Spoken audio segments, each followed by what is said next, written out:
Betapa banyak ahlul bidah, baik Jahmiyah maupun Al-Mu'tazilah maupun Al-Asy'ariyah, mereka menolak sifat-sifat Allah. Di antaranya seperti mereka menolak sifat Allah di atas. Dalilnya apa? Akal mereka. Kata mereka ini melazimkan tempatlah, melazimkan waktulah, melazimkan macam-macam lah. Ya. Padahal terlalu banyak dalil menunjukkan Allah di atas. Banyak sekali dalilnya. Rasulullah SAW ya, berdoa mengadahkan kedua tangan di atas. Kalau Allah di mana-mana ya kita ke bawah juga boleh, ke kiri juga boleh, ke kanan juga boleh. Rasulullah SAW tunjuk Allah di atas.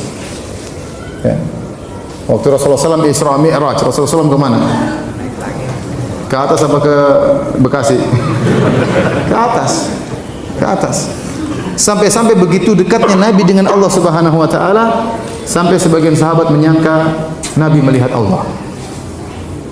Sampai ditanya dalam hadis Abu Dzar, "Ya Rasulullah, hal ra'aita rabbak?" Apa kau melihat Rabbmu? Kata Nabi SAW, "Nurun anna arahu." Ada cahaya yang menghalangi, bagaimana saya bisa melihat? Itu sudah sangat dekat. Dekat dengan Allah Subhanahu wa taala. Ya. Barang siapa yang mengingkari Allah di atas, dia mengingkari mukjizat Isra dan Mi'raj, kelazimannya. Ya, karena Rasulullah SAW untuk bertemu dengan Allah kemana? Ke atas, tanpa perantara malaikat Jibril, langsung bertemu dengan Allah Subhanahu wa taala. Dan ini keyakinan yang diyakini oleh masyarakat secara umum. Fitrah masyarakat meyakini Allah di atas. Bukankah kita sering dengar kalau ada masalah kata mereka kita serahkan kepada yang di atas? Benar atau tidak? Sering dengar atau tidak? Tanya Allah di mana? Allah di mana-mana. Tapi maksud mereka Allah di mana-mana itu bukan zat Allah, tapi mereka meyakini ilmu Allah di mana-mana. Allah mengetahui apa? Segala-galanya.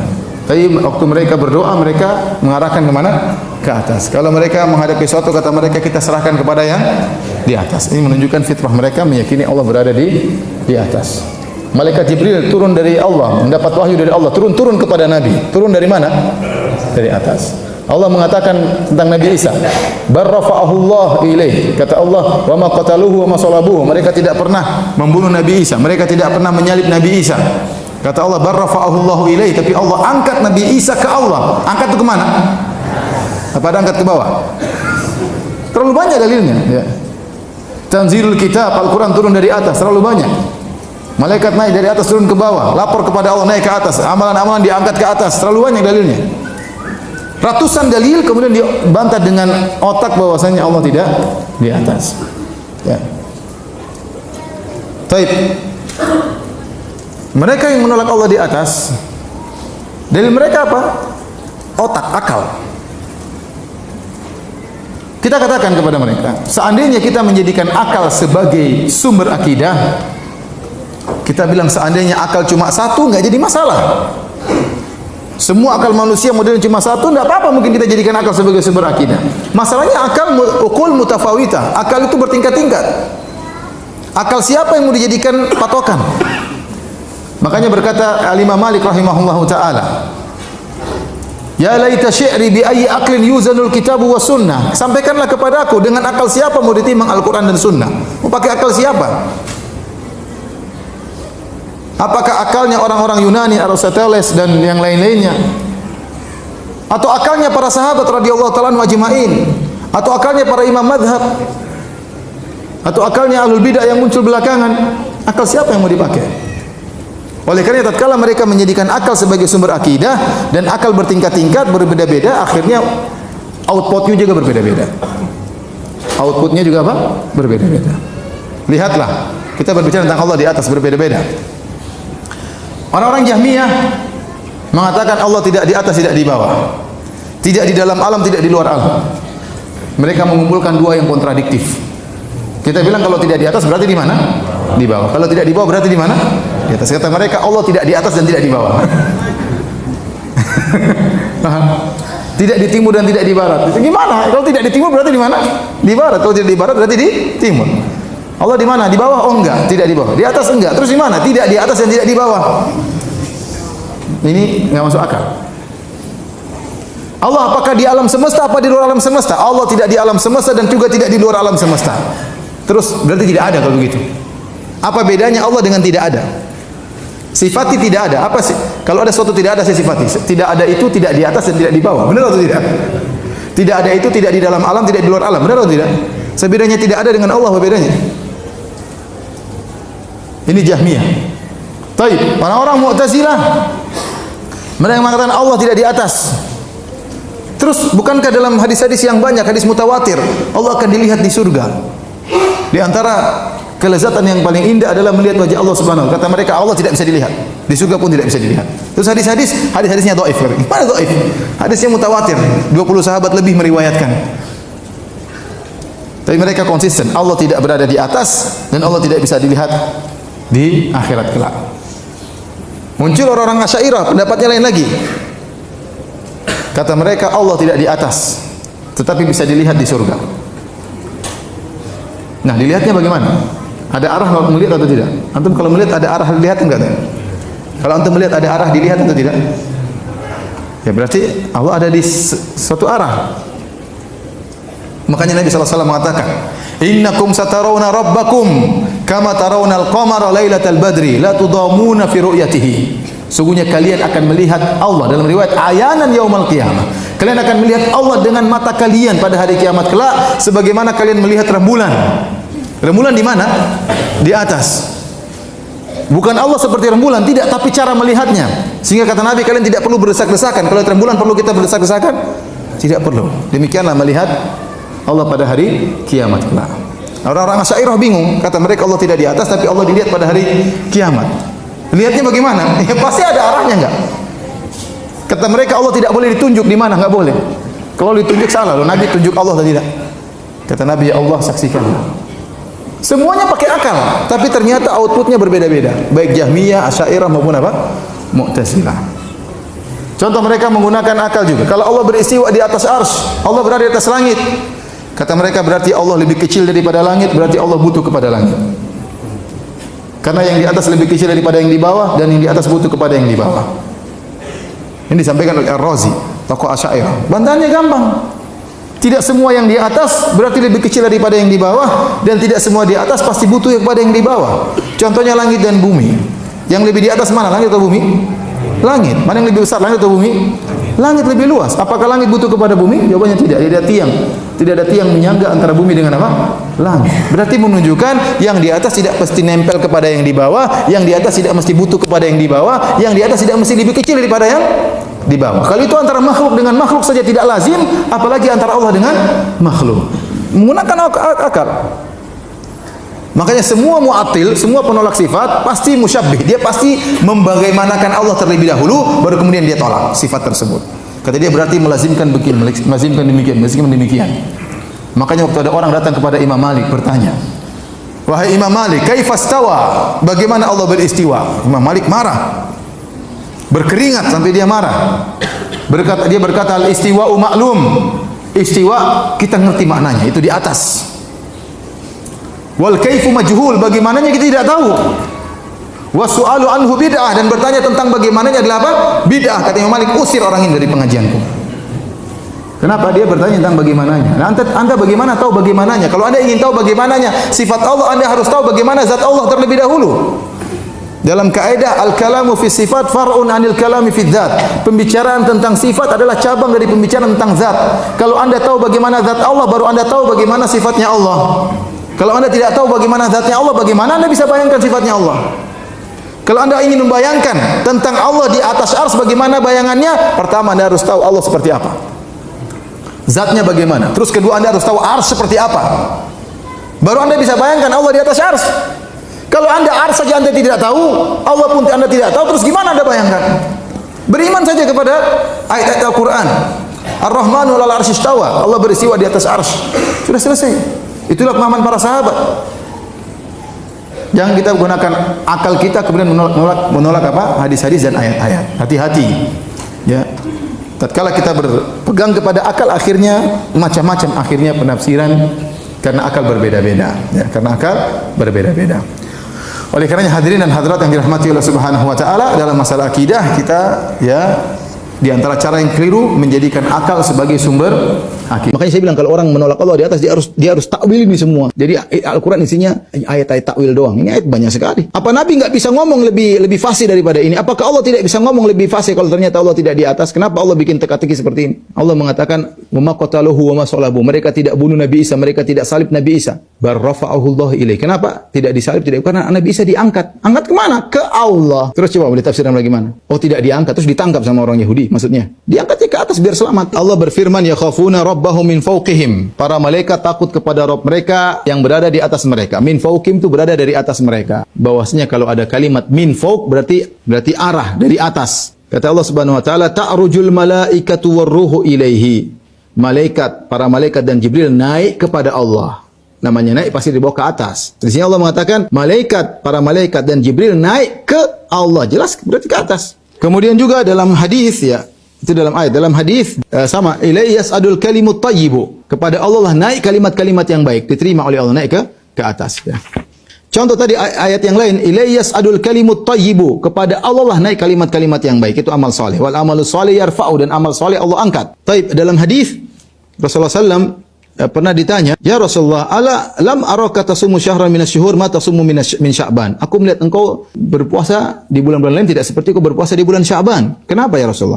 Qala dzalika syahrun yaghfulu nasu anhu baina Rajabin wa Ramadan. Itu bulan yang orang sering lalai, letaknya antara bulan Rajab dan Ramadan. Wa huwa syahrun turfa'u fihi al-a'mal, dan dialah bulan di mana amalan diangkat ila Rabbil alamin, diangkat kepada Allah Subhanahu wa taala. Fa uhibbu an yurfa amali wa ana shaim. Dan aku ingin amalanku diangkat sementara aku dalam kondisi berpuasa. Ya. Contoh lagi dalil bahwasanya Allah di atas adalah Allah menjelaskan bahwasanya Al-Qur'an turun dari Allah. Tanzilul kitabi.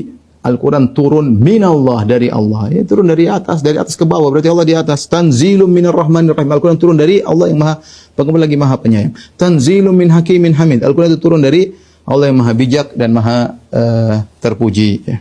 Tentunya kita tahu di zaman sekarang ada sebagian dai-dai ya, yang mereka mengaku bermadzhab Syafi'i, yang mereka mengingkari adanya Allah di atas. Padahal kalau kita kembali kepada akidahnya para ulama Syafi'iyah, mereka menyatakan Allah di atas langit. Bahkan yang menyedihkan juga bahwasanya mereka mengaku bermadzhab Asy'ari, ternyata Imam Abdul Hasan Al-Asy'ari juga menyatakan Allah berada di atas langit dalam buku-bukunya, seperti dalam buku Al-Ibanah, kemudian dalam buku Risalah ila Ahli Tsaghar, kemudian juga dalam kitabnya Maqalatul Islamin. Bahkan beliau menukilinlah pendapat ahlul hadis, pendapat ahlus sunnah, bahwasanya Allah berada di atas ya.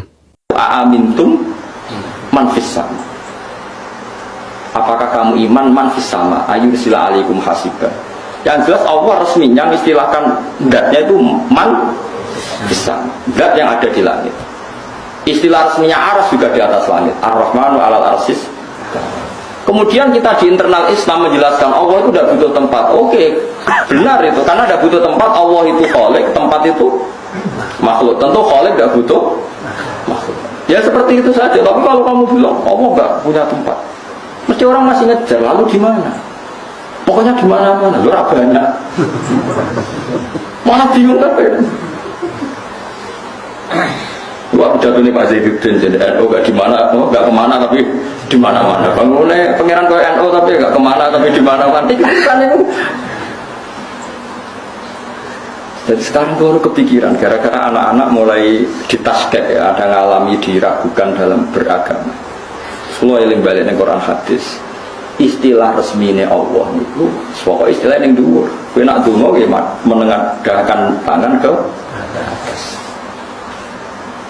Cara kowe di nasib piye-piye mbok sing dhuwur piye ra roh.